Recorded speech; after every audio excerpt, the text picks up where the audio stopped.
Now, what year did he make this expedition? 1912. I mean, So that's within my grandparents' lifetime. That's right. Very close to my parents' lifetime. It's not that Yeah. not that far off. Less than 100 years. A little less than 100 years, and it's very early in terms of recreational canoeing in Canada. I mean, I think anything before that we would call exploration. So part of the reason that he was so useful to me is that it was recreational canoeing. There was no real pretense that he was exploring, although he did do a sketch map. But it occurred at a point in time where he was seeing the land and the people basically as they had been for a long, long time. He was like the first tourist, really. He's really the first tourist. Everybody else had an agenda in terms of, That's right. We want something from, we want your soul, we want your land, we want your timber, we want your furs. white furs, we want your copper. He just was up there, I just want to experience your world. He thought he was going to be able to write about it. I mean, you were right, correct, to raise his desire to write. He absolutely expresses the desire to become a notable writer of great adventure stories. He did publish a few sort of boys' adventure kind of things, but he never wrote the great book. It's so odd, but I'm just wondering, maybe it had more of an effect than that. It really shook him to the core so much that it was too much to write. Because it wasn't like it was a bad adventure. It was a very interesting story. Yeah, he had a good he was lucky to survive it, I think. So it was bad in that sense, but it was good because he did survive. Yeah. But so he had a good story to tell. He could have written a very successful book. He had the material. I don't know that he had the skill, but he had the material.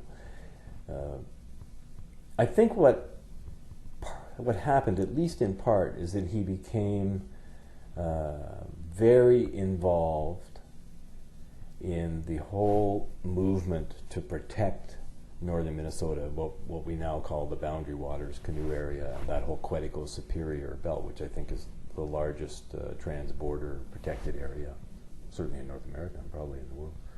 I don't know that, but it's huge. It's a huge expanse of land that both Canada, Ontario, and the U.S.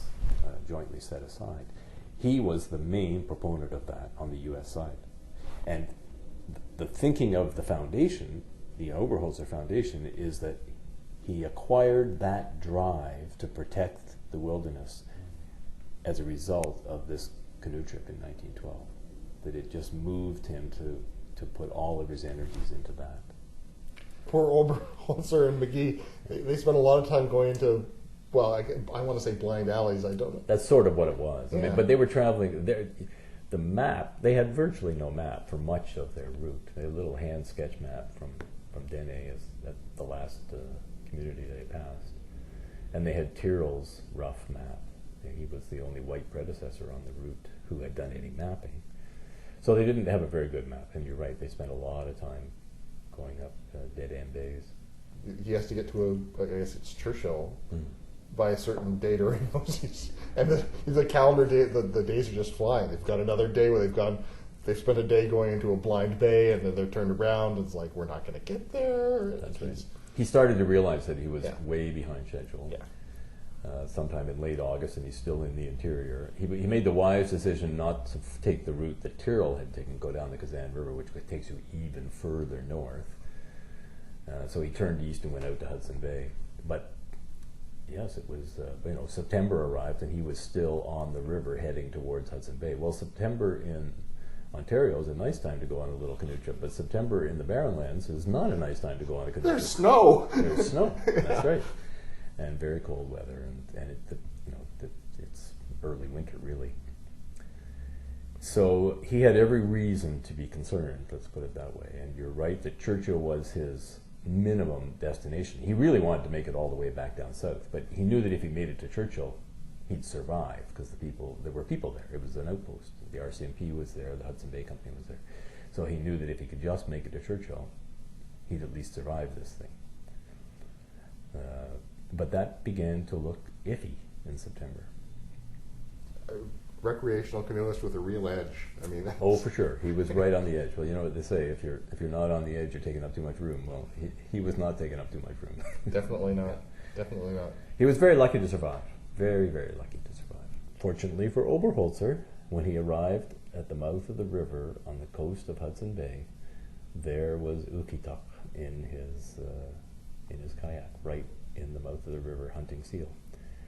One day, either way, Ukituk was on his way home. He'd left Churchill. He'd done his job for the summer down in Churchill, and he was on his way back up the Hudson Bay coast toward where the community of Arviat now is today, and that was his home country. But it's another 100 miles or so north of this river mouth. So one day later, and Ukituk would have been gone, and Oberholtzer would have been on his own, and I suspect would have perished. Very, very fortunate, to put it mildly. Great story. Well done. Well Thank told. you. Thank you very much. The book is The Old Way North, following the Oberholtzer-McGee expedition. I've been speaking with the author, David F. Pelly, and The Old Way North, published by Borealis Books.